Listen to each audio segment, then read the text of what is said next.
Pleasant good morning. Good morning, RLC. It's good to be here. Good to be in the house of the Lord again, once more.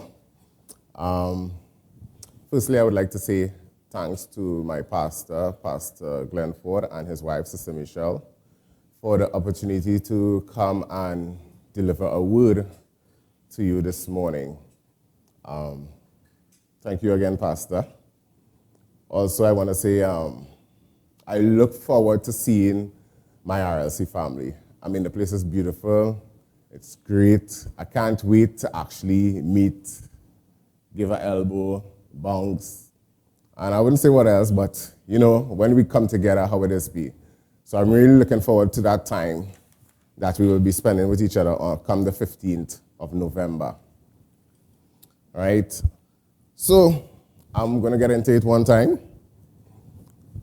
And today, I would entitle my message, Preparation for Greatness. All right? We have been doing a lot. A lot of things had happened during the course of the year. I mean, everybody had their plans, but many of the plans of a man had, but in the end, God's plans will prevail. All right? So today we'll be in the book of Joshua chapter 1. And we'll be looking at a few verses, and I'll just share what the Lord has laid upon my heart. All right, so we can open our Bibles to the book of Joshua, chapter 1.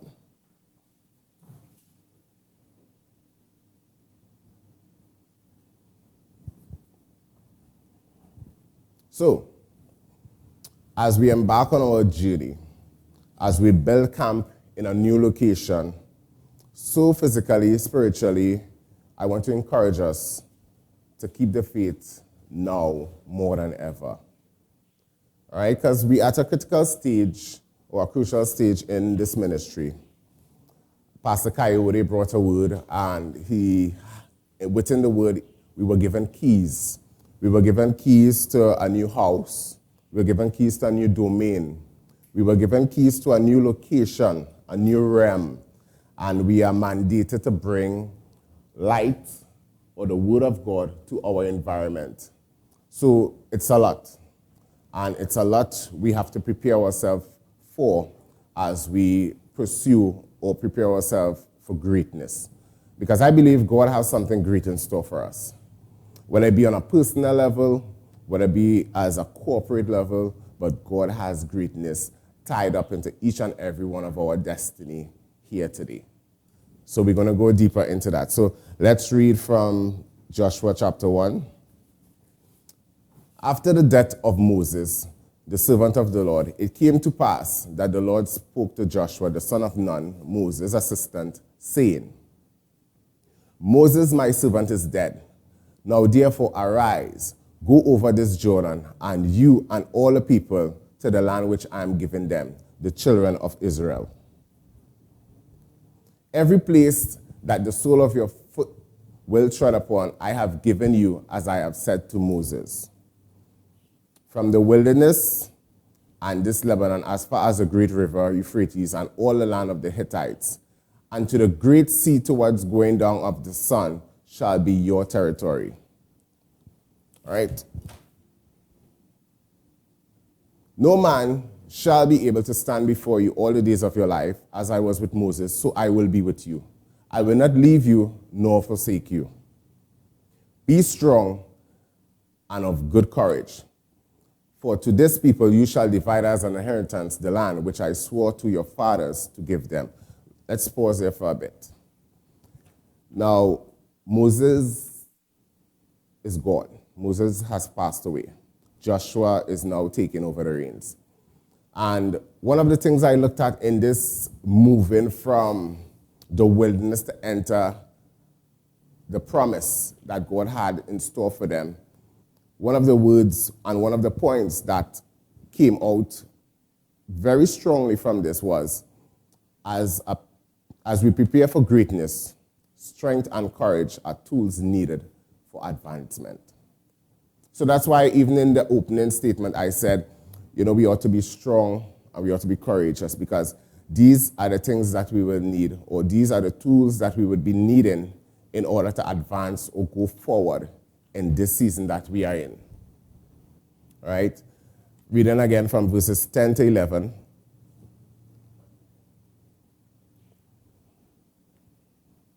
Then Joshua commanded the officers of the people, saying, pass through the camp and command the people, saying, prepare provisions for yourself, for within 3 days you will cross over this Jordan. Right? Within 3 days you will cross over this Jordan. So what they had to do was prepare themselves, their food stuff, organize themselves, put things together for this passing over. And I looked at within 3 days, we are going to do that crossing. I believe it's not by chance that our pastor, issue a command for us to do some fasting for this week. And surprisingly, he gave the number of 3. 3 days, our company right now is engaged in prayer and fasting. And I believe that is what is required at this time as we prepare to reassemble, as we prepare to group in a new environment, as we go into a new territory. I mean, one of my close friends, he said, this is very serious. He had dedicated this month into prayer and fasting, and I said, wow. And even when Pastor initiated this command, I said yes to it, because, you could see everything falling in place. Everything is falling into place for a divine breakthrough, for great and supernatural things to happen. So, it's a lot to look forward to. So at this point in time, we ought to keep, strength and courage. Let that be a part of our daily mantra as we go to work, as we go about our way. Just continue to dwell on the word. Continue to think of things that are lovely. Think about, all that we can attain in this new era, in this new dispensation of unveiling of the supernatural. Because I really believe that great things are in store for us, for the church at large in this season, in this time.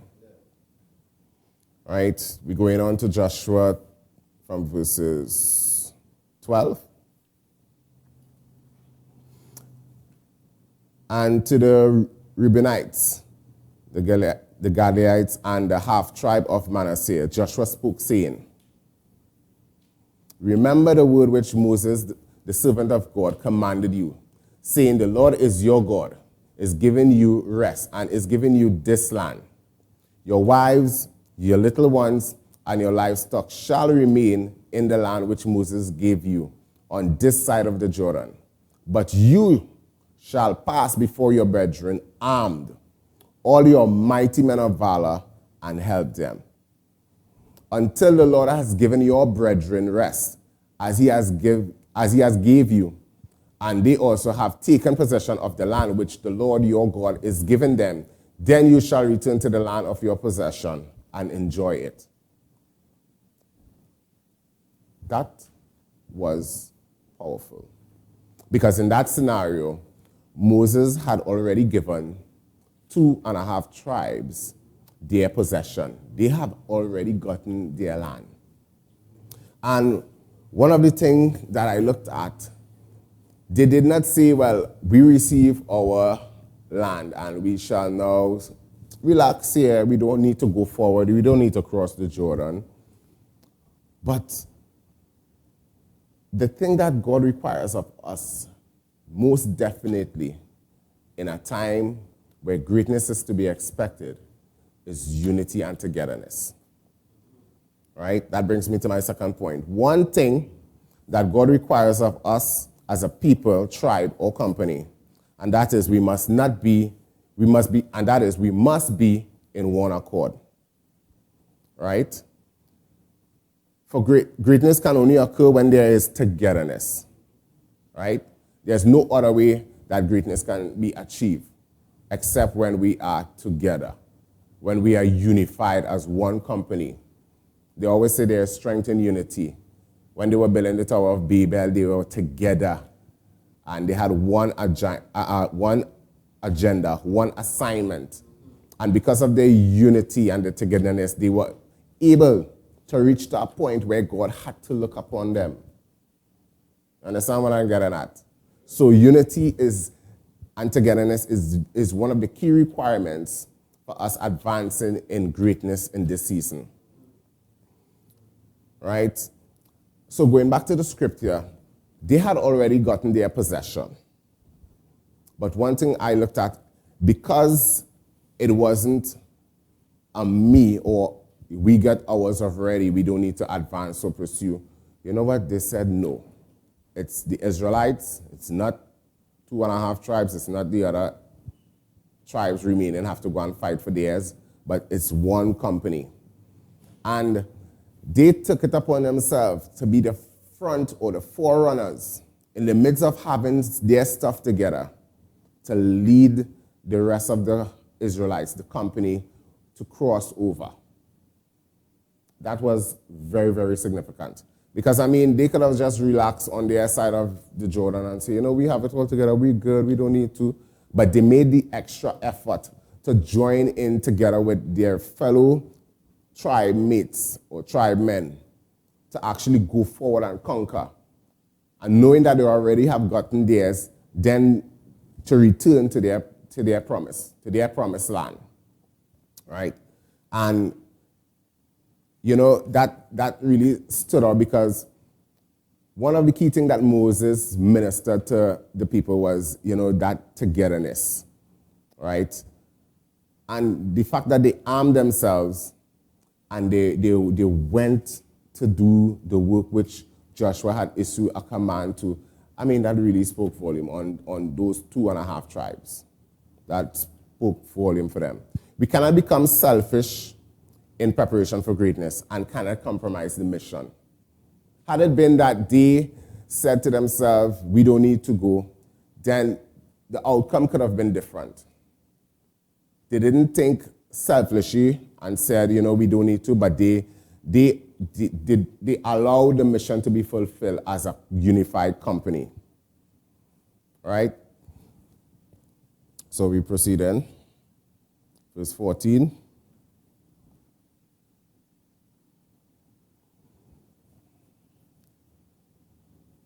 In preparation for greatness is not an individual thing. It's a company or a collective effort. Think about a team. No one can play on a team, or no one plays on a team and wins. No one person could play on a team and win. If we talk in football, if we talk in basketball, you would not see Messi winning the game. No. We will always talk about the club that represented, or the club in which Messi represents. So it wasn't about the one star name, it wasn't about a one individual. In basketball, LeBron James, he didn't win the championship. It was a team. A team effort is recognized. The team is recognized in the midst of whatever competition, competitive sport that is being played. What you will hear is the club or the team that win. Note, there will be key players on the team. However, everyone contributes. And this brings me to my 4th point. In preparation for greatness, your contribution is needed. No one person can win greatness. I mean, you can achieve a skill that makes you to be great, but in terms of power, in terms of might, you know, you always hear about when Israel went to war. You heard about when David went to war. Even though David was mighty and he had mighty men, I mean, it's the company that won the battle. Yes, on behalf of and with the help and with God in charge, they were able to triumph. But at the end of the day, it's always a collective body. It's a network. It's a grouping of people. A grouping of people with one heart, with one mind, with one desire, with one goal, with one purpose. And until we can get to that stage where it is not about my selfish desires or my selfish agenda and think about the wider body at large, the winning of souls, the collective grouping together of saints, that we can achieve something, it's only then that greatness can be effective. It can be effective and we can achieve. I mean, it's very important, for us as individuals to know that we play a part in the attaining of greatness. Our very little and small as it may be contribution is needed in order to propel and push forward the kingdom of God and his works. This season that we are in is not a time where we should be about our own business, our own agenda. It shouldn't be what I need to do for me. But we need to see the bigger picture now. Things are not as it used to be. Last year is nothing compared to this year. Things are changing rapidly. The world is evolving. People are being, how to put it? People are being swayed to and fro with the wind of the lust of the world, the desires, the things. Our cares, we are really concerned about things, how it's going on job-wise.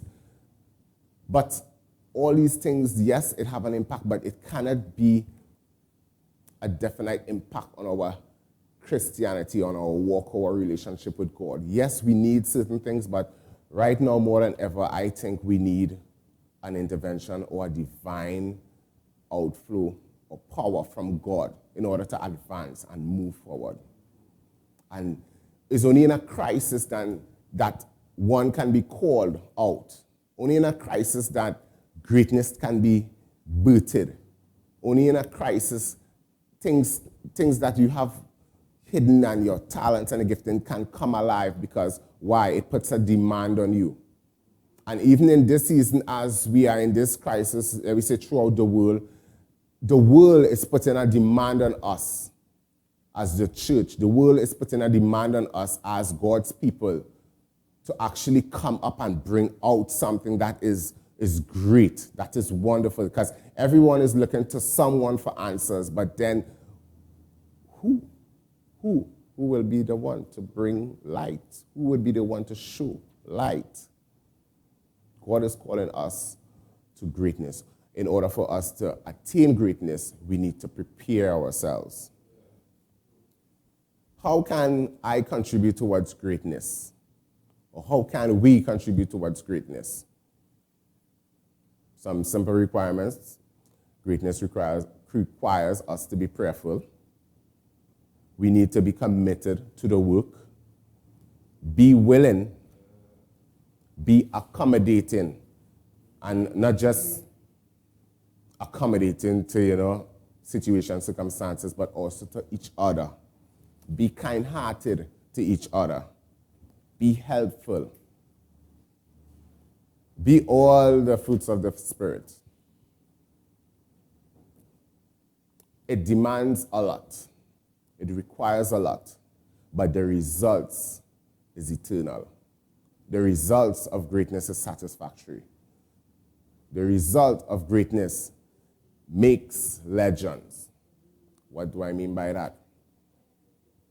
As a result of being great in the kingdom of God, your name is written down.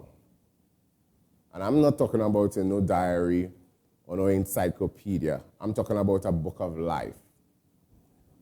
Greatness, our end result of greatness should be to be a company that is recorded into the book of life. You may be asking what greatness that I'm speaking of. Greatness defined the quality of state or state of being. This can be in size, skill, achievement. But I'm talking about power. I'm talking about a greatness of power. Because I too want to see the overflowing of the supernatural power of God in this dispensation, in this season, in this timing. You want to be a part of God's mighty move on the earth. Because no more than ever, as the battle of good and evil, and we war against the spirit, it intensifies. I want to be known. We need to be known. We need to be known as a company that stood the test of time, as a company that went through all the fights, all the battles, and we came out on top. I want to be a part of a company that have never been, that the power of God have never been manifested like this, in this way. The power of God manifested in a new and dynamic way. I want to be a part of the company of this era that can say we experience a burning bush experience. I want to be a part of the company, that effect changes or effect change in lives of people.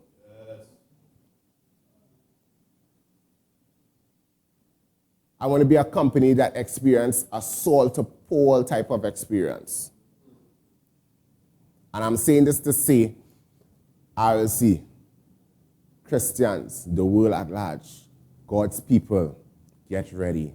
Each and every one of us, the time is now. Our season is now. As we move into this new environment, it's a call for greatness. As we move into another realm, it's a call for greatness. As we move into the miraculous, it's a call for greatness. And each and every one of us have a part to play in achieving this, personally and collectively. So I want to admonish us this morning as we continue to press, as we continue to go forward in strength, and we stay prayerful and we stay watchful and we be kind-hearted, committed and willing as we hear from our man of God, the edicts and the requirements that are necessary for this stage. At this stage of the ministry, let us put our best. Let us put our all. Let us put our everything into it and push and press to the attaining of all that God has in store for us as we attain greatness this morning. Thank you very much, RLC.